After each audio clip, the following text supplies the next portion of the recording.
시편 23편을 몇 번이나 설교를 해야 될지는 앞으로 저도 잘 모르겠습니다.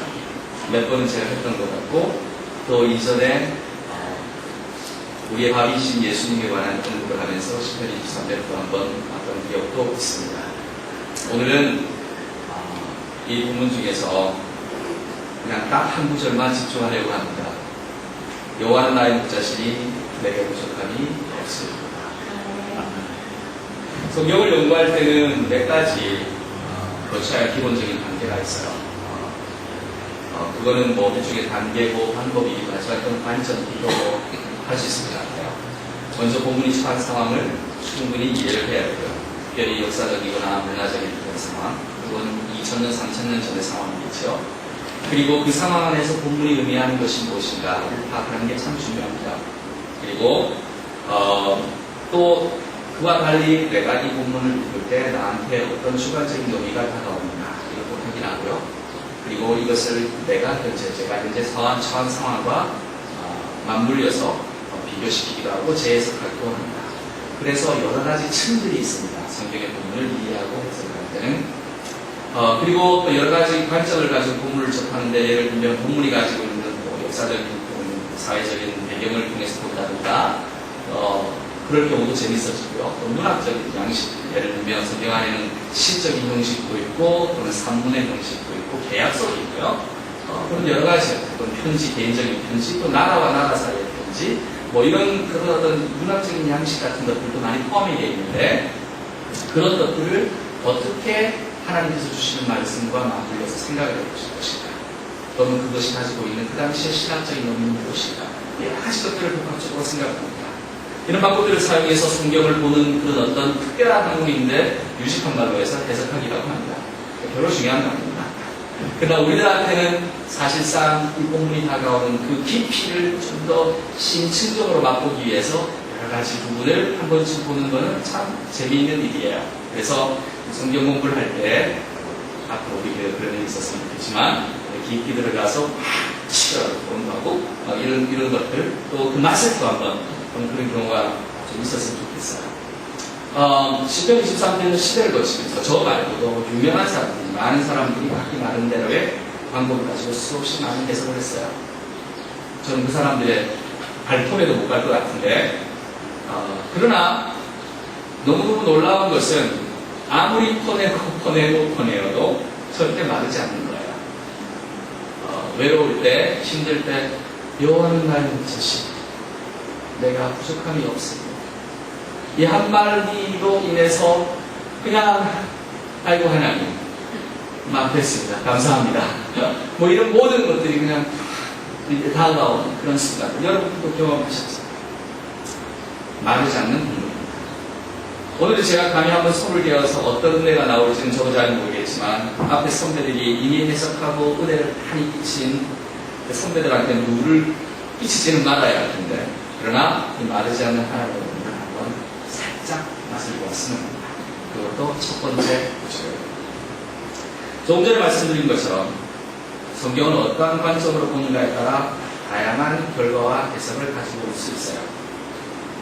그래서 오늘 제가 한번 색다르게 한번 시도해볼까 합니다. 여호와는 나의 목자시니 내게 부족함이 없습니다.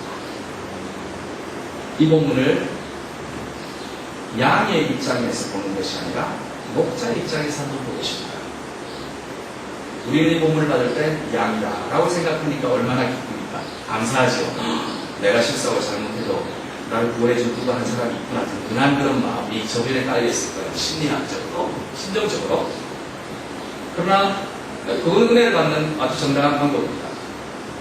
그래서 정당한 태도의 일입니다. 그래서 그런 본문을 읽을 때 여호와는 나의 목자시니 하는 말이 얼마나 큰 은혜가 되는지 몰라요. 하나님처럼 그 크신 분이, 세상을 만드신 분이 나의 목자라니 라고 생각하면 참 큰 힘이 됩니다. 그러니까 양의 입장에서. 그러나 다시 한번 생각해보면, 만약에 이 본문을 실제로 양을 치는 양치가 여호와는 나의 목자시니라는 마음을 썼을 때는 어떤 의미를 담고 있을까요? 그런 의미에서 이 시편을 지었다고 하는 다윗을 조금 살펴볼까 합니다. 다윗은 양치 출신이에요. 양 출신이 아니고 양치기 출신입니다. 블레셋 사람들을 만나서 골리앗을 물리치기 전까지 양들을 몰고 아침에 일어나서 양을 몰고 나가서 간수하고 들에서 키우던 목동 출신입니다. 그가 여호와는 나의 목자시니라고 얘기했을 때 어떤 의미를 썼을까? 양의 입장을 대변했을까? 아니면 자신의 경험 안에 들어있는 목자의 심정을 대변하고 있을까? 저는 후자 쪽이 가까울 것 같아요. 다윗이 본문을 썼을 때 하나님을 목자로 또 묘사를 했을 때는 자신이 경험했던 목자의 심정을 하나님 안에서 발견하는 기쁨이 있었지 않았을까? 라는 생각입니다. 그러면 다윗이 경험했던 목자의 심정이라는 것은 무엇일까? 너무나 인간적인 관점이지만 또한 그것이 우리들에 주어지는 한계이기도 하지만 그러나 하나님의 마음을 조금이라도 살펴볼 수 있다면 은혜가 될 것 같아요. 그게 포인트입니다. 목자가 자기의 양들을 칠 때에 말을 잘 듣든지 안 듣든지 간에 잘 케어하고 잘 키우려고 노력할 때에 그 뒤에 있는 목자의 가장 중요한, 가장 본질적인 그 근원의, 심정의 근원에 있는 마음은 어떤 것일까? 저는 이렇게 보여집니다. 이 양은 내 거다. 그런 것 같아요. 내 거니까 이걸 치고 먹이고 보살핀다는 겁니다. 이 양은 내 소유다. 아무도 건드릴 수 없어. 라는 것이 목자의 심정인 것 같습니다. 이 소유권에 관한 그 강한 뜻입니다. 그러면 사실 여호와는 나의 목자시니 라는 구절에서 발견하는 은혜는 하나님 나를 지켜주시니 감사합니다 라고 양의 입장에서 보기 이전에 하나님께서 강하게 너는 내 거다 라고 클레임하는 그 목소리를 먼저 들어봐야 할 것 같아요. 하나님은 정말 나를 뒤에서 안 보이는 곳에서 잘 보고 있구나 라는 것 이전에 하나님이 우리의 삶에 관해서 소유권을 주장하고 라는 것입니다. 하나님께서 우리에게 너는 내 것이라고 선언한 그 하나님의 선언을 이해하고 담아내는 것이 다윗의 심정이고 그리고 그 하나님의 선언이 자기 앞에 적용이 된다고 다윗은 고백하고 있다고 보는 것이 정확할 것 같아요. 그러므로 다윗이 여호와는 나의 목자시니 라는 고백은 내가 주님의 것입니다. 당신이 내 삶의 주인입니다. 라고 하는 고백입니다. 내가 하나님께서 나를 지켜주시면 참 편합니다. 라고 하는 그 안락함과 평화로움 이전에 내가 당신 앞에서 내세울 것과 당신 앞에서 자랑할 것과 당신에 맞설 수 있는 고난은 아무것도 없습니다. 내 생명 당신이 칠 수 있습니다. 내 삶 당신이 망가뜨릴 수 있습니다. 내 삶 당신이 또한 살릴 수 있습니다. 당신이 나의 주인입니다. 신약에는 그래서 이 주인에 관한, 이 소유권에 관한 것을 종종 내가 복음의 노예되는 자로서 라는 사도 바울의 표현으로 드러납니다. 노예, 슬레이브라는 것이죠. 내 주권을 가지고 있는 것은 아무것도 없다라는 것입니다. 그러나 그것 때문에 내가 하나님 앞에서 똑바로 삶을 살아갈 수밖에 없고 그것이 은혜가 됩니다라고 고백하는 것이죠. 소유한 것은 아무것도 없는데 그것이 은혜가 됩니다라고 감격하는 것과 두 입장에는 큰 간격이 있어요. 아무것도 없는데 찬양하는 곳까지 갈 수 있는 그 신앙이 우리가 되는지는 살면서 우리가 특별히 가끔씩 점검해봐야 할 것 같습니다. 그러나 다윗은 오늘 우리에게 이렇게 얘기합니다. 니네들이 인정하든지 인정하지 않든지 니네들 삶은 네 것이 아니야. 은혜가 되십니다. 왜 하나님이 우리 삶의 주인이라고 클레임하실까요? 왜 하나님이 내가 너희들은 나의 것이다. 너희들 할 수 있는 건 아무것도 없어. 라고 주장을 하실까요? 왜냐하면요. 하나님이 우리를 사셨기 때문에 그렇습니다. 우리의 소유권이 죄에 속한 거기서부터 구원으로 옮겨졌기 때문에 그렇습니다. 기억나십니까? 옛날에 시골에 가난한 농부, 뭐 오래전 얘기도 아닙니다. 뭐 한 3, 40년 전에 몇 년 동안 소작을 해서 모은 돈으로 송아지 한 마리를 샀어요. 그리고 송아지 한 마리를 데리고 집으로 옵니다. 십리길을 걸어서 옵니다. 그때 내가 이 송아지를 가졌을 때, 그리고 샀을 때의 그 기쁨 생각해 볼 수 있겠어요? 이 가난했던 소작으로 수십 년을 살았던 이 할아버지가 송아지 한 마리를 끌고 장터에서 오는 동안에 송아지 볼 한번 다시 쓰다듬고 엉덩이 한번 툭툭 치고, 그러면서 이런 생각했을 겁니다. 이놈 잘 키워서 우리 손자 넣어서 대학 갈 때 등록금 써야지. 이놈 잘 키워서 우리 논 갈 때 뭐 어떻게 해야지. 이놈 잘 키워서 어떻게 해야지. 옛날에 가난했던 우리 시절에 돼지 한 마리를 사도 그런 마음을 품고 돌아갔을 거예요. 이놈 잘 키워서 딸 시집 보낼 때 써야지. 이렇게 하면 소돼지를 샀을 때 몇 년 동안 멸시 받고 피땀 흘린 돈으로 어떤 가방에서 모았던 그 돈을 사서 가져왔을 때 그 뿌듯함, 이 돈을 아낌없이 지불함으로써 소유권을 확보한 것에 대한 기쁨이 있었을 거예요. 그 옛날 할아버지들한테 마음속에서. 우리들에 대한 소유권을 하나님께서 클레임했을 때는 몇 년 동안 모았던 돈으로 돼지와 소를 살 때와 비교할 수 없는 소유권에 대한 클레임입니다. 왜? 자신의 아들을 죽이고 사셨기 때문에. 내 아들을 저기다가 죽여버리고 그리고 여러분을 산 겁니다. 이놈 잘 키워서 어디다 팔아먹어서 자식 등록금 내려고 하나님이 사셨을까요? 그리고 내 아들을 죽인 만큼 이놈에 대한 클레임이 가치가 있었을까요? 저는 잘 모르겠어요. 그러나 하나님께서는 자기의 자식을, 자기의 아들을 죽이심으로 우리를 사셨기 때문에 소유권에 대한 강한 집착이 있을 거라고는 충분히 생각하실 수 있으시겠지요. 미리 얘기합니다. 한 번 잡히신 여러분 저 못 벗어납니다. 은혜가 됩니까? 아니면 갑자기 금지겠습니까? 아들을 목숨으로 바치는로써 우리는 그분의 소유가 되었습니다. 소유권의 이전 등기가 완료가 된 거예요. 그러니 하나님이 우리 삶에서 너는 내 것이다 라는 말씀을 안 하고 싶겠습니까? 그것을 인정하는 것이 시편 23편 1절입니다. 여호와는 나의 목자시니 그래서 내가 부족한 것이라며.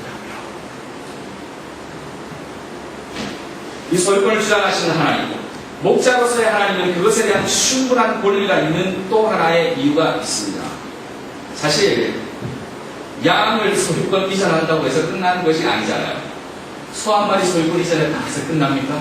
돼지 한 마리 이전했다고 소유권이 끝납니까? 키워보시는 분은 아십니다. 구입하자마자 예방접종 시켜야 되죠. 때맞춰 해충약 먹여야 됩니다. 그쵸? 가끔씩 목욕도 시켜줘야 됩니다. 아프면 어떻게 합니까? 병원 데리고 의사 선생님 데리고 와야 됩니다. 밤에 잠도 못 잡니다. 장마철이 되어서 폭풍이 몰아치고 그러면 외양간부터 먼저 가야 됩니다. 고쳐야 되기 때문에. 끊임없이 이렇게 케어를 하고 그렇게 해야 됩니다. 할 일이 많습니다. 왜 그렇습니까? 소나 돼지는 자기 앞가림을 못해서 그렇습니다. 양인 우리는 우리 앞가림을 못하는 거예요. 우리가 얼마나 우리가 자랑스럽고 우리 스스로에 대해서 만족하고 사시는지는 잘 모르겠지만 우리는 우리 앞가림을 못하는 사람입니다. 하나님께서 예방접종하실 겁니다. 하나님께서 목욕도 시킬 겁니다. 하나님께서 이곳저곳 끌고 다니면서 백초리도 드실 겁니다. 양들도 마찬가지죠.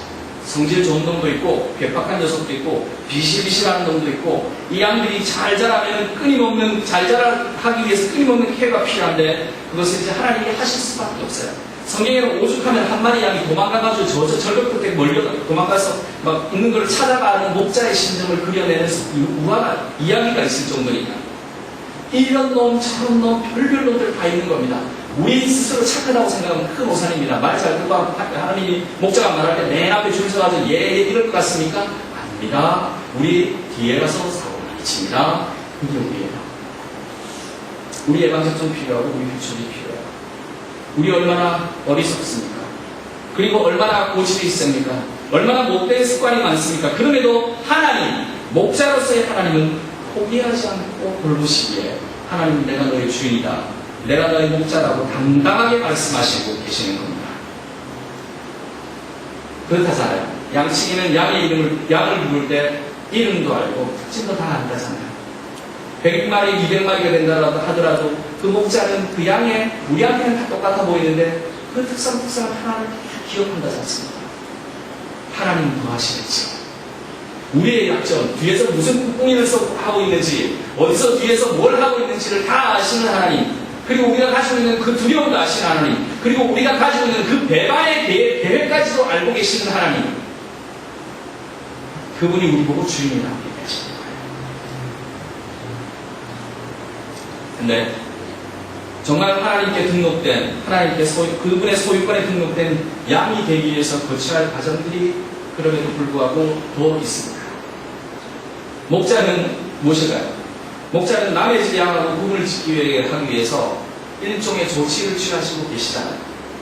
물론 이것저것 물도 먹이러 다니기도 하고 영양적분도 시키기도 하고 그렇게 하겠지만 이 양이 다른 양하고 틀리다는 것을 구분하기 위해서 물론 이름도 기억하고 다 기억하겠지만 다른 특별한 조치를 취하기도 하지 않습니까? 옛날이나 지금이나 이 양이 우리 양이다라고 구분을 하기 위해서 취하는 조치 중 옛날은 더했겠죠? 특별한 조치가 뭔 것 같습니다. 생각해 보셨던 거 있으세요? 말씀하신 제가 커피 사드리겠습니다. 시험치는 분위기네요. 시험치는 거 아니에요. 보통 간단해서 목사님 질문하시면 다 벌어오는 거 같아요. 눈빛을 다 피하시고 막 그러셔도 됩니다. 쉽습니다.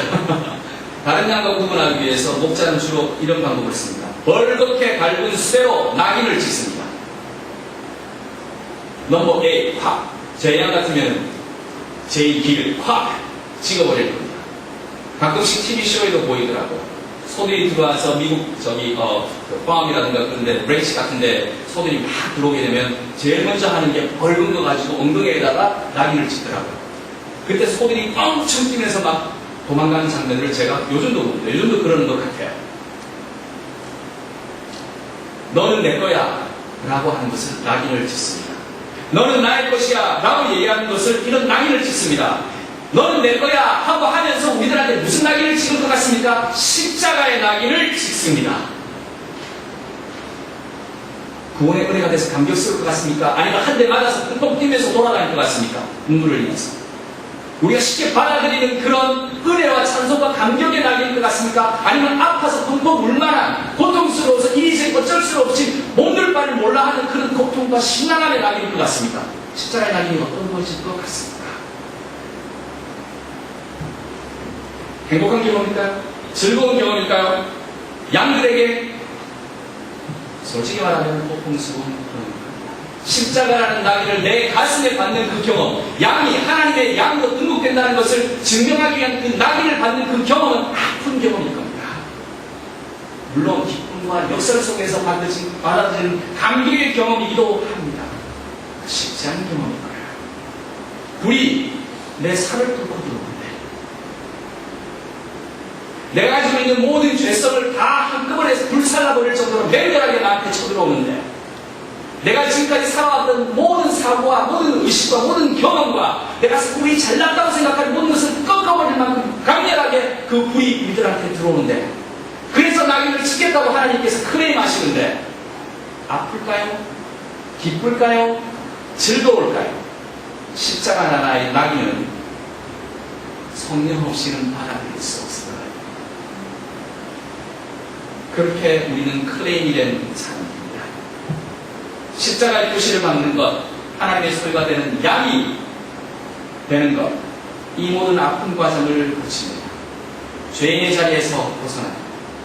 아름답고 해피할 것 같지만 우리가 죄인인데 죄인이 아니기 위해서 우리의 몸을 자르든가 우리의 승품을 바꾸든가 해야 되는데 아프겠습니다.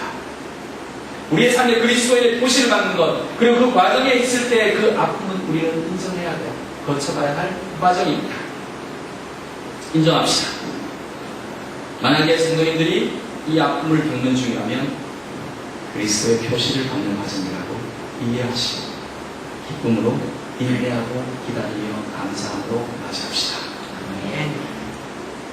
그러나 한 번 받게 되면 우리는 그분의 소유입니다. 우리가 무엇에, 어떤 권위의 소유가 되는 것은, 우리가 무엇에, 어떤 권위의 소유가 되는 것을 싫어하는 이유는 사실 그 권위와 주인이 폭군이지 않을까 하는 두려움 때문에 그냥 가끔씩은. 그리고 우리는 우리가 스스로 주인이 되고 싶어하지, 남 밑에 들어가고 싶어하지 않는 그 본질적인 속성을 가지고 태어난 사람들입니다. 그러나 하나님은 우리한테 폭군이 아니에요. 그리스도는 우리한테 폭군이 아닙니다. 그분은 자기만 살고 밑에 있는 사람들에게 고통만 주는 그런 폭군이 아닙니다. 하나님으로서 그리스도의 다시 죽음을 통하고 부활하신 다시 사신 그리스도의 삶을 보고도 하나님이 우리한테 자기의 주권을 주장하셨을 때 폭군처럼 받아들인다면 우리가 무언가 이상한 거죠. 그분은 주인으로서 멸시당하고 우리 대신에 고통당하고 우리 대신에 죽음을 당하셨습니다. 우리 대신. 우리가 그의 소유가 되는 것, 우리의 권리를 박탈당하는 것이 아닌 것이에요. 그분이 우리를 살찌게 하고 그분이 우리에게 생명을 주고 그분이 우리를 조금 더 풍성한 삶으로 조금씩 인도하고 계십니다. 그리고 종래 우리에게 너무나 아름다운 그 하나님의 왕국을 주시려고 기다리고 계십니다. 처음부터 마지막까지 계획된 과정 안에서 우리가 그분의 소유권이 되었는데 기뻐할 이유가 충분하지 않을까요? 그러므로 사람들, 인간의 삶은 딱 두 가지입니다. 그리스도에게 소유된 삶, 그리스도에게 소유되지 않는 삶. 딱 두 가지입니다. 많은 사람들이 삶의 종류를 한 가지로 얘기하며 살아갈 수 있습니다. 연봉 10만 불 넘어가는 삶, 연봉 5만 불 밑의 삶. 박사학위 가진 삶, 고등학교 고졸 삶. 우리는 이렇게 얘기하시면 그런 얘기를 합니다. 웃기지 마세요. 우리한테는 그리스도에게 소유권이 등록된 삶. 세상의 어떤 것보다도 더 아름답고 가장 가치 있는 삶을 우리가 누리고 있다고 얘기하십니다. 어느 쪽에서 계십니까? 주님이 목자이며 우리가 양이라면 하나님께서 우리에게 클레임하시는 이 소유권을 감사하게 받아들이실 준비가 되셨나요? 하나님께서 우리에게 치시는 십자가의 낙인도 받으시겠지요. 예방주사 접종 맞으셔야 됩니다. 그러나 하나님께서는 우리를 곤고하게 하지 않으시고 어둠의 골짜기를 지날 때 우리를 끌고 가십니다. 우리가 목이 마를 때 하나님은 우리에게 생수를 주십니다. 시편 23편 다시 한번 봅시다. 여호와는 나의 목자시니 내게 부족함이 없으리로다. 그가 나를 푸른 풀밭에 인도하시며 쉴만한 물가로 인도하시는도다. 내 영혼을 소생시키시고 자기 이름을 위하여 이리로 인도하시는도다. 내가 사망의 음침한 골짜기로 가는지라도 해를 두려워하지 않을 것은 주께서 나와 함께 하시리라. 주의 지팡이와 막대기가 나를 관리하시리라. 주께서 내 원수의 목전에서 내게 상을 차려주시고 기름을 내 머리에 부으셨으니 내 잠이 넘치나이다. 내 평생의 성하심과 인자하심이 반드시 나를 따르리니 내가 여호와의 집에 영원히 거하리라. 생명교회 식구 모든 분들이 종래는 여호와의 집에 영원히 거하고 다시 만나서 그때 낙인 받았던 거 좀 셌어 이렇게 하면서 얘기하는 기쁨으로 얘기하는 그러나 하나님의 은혜를 같이 공유하고 같이 나누며 즐거워하는 그날이 오기까지 열심히 한번 살아갔습니다. 열심히 살아가기로 각오하고 열심히 하는 생명나무의 식구들 여러분들 주님의 은혜와 주님의 인도가 있기를 간절히 기도합니다. 아멘.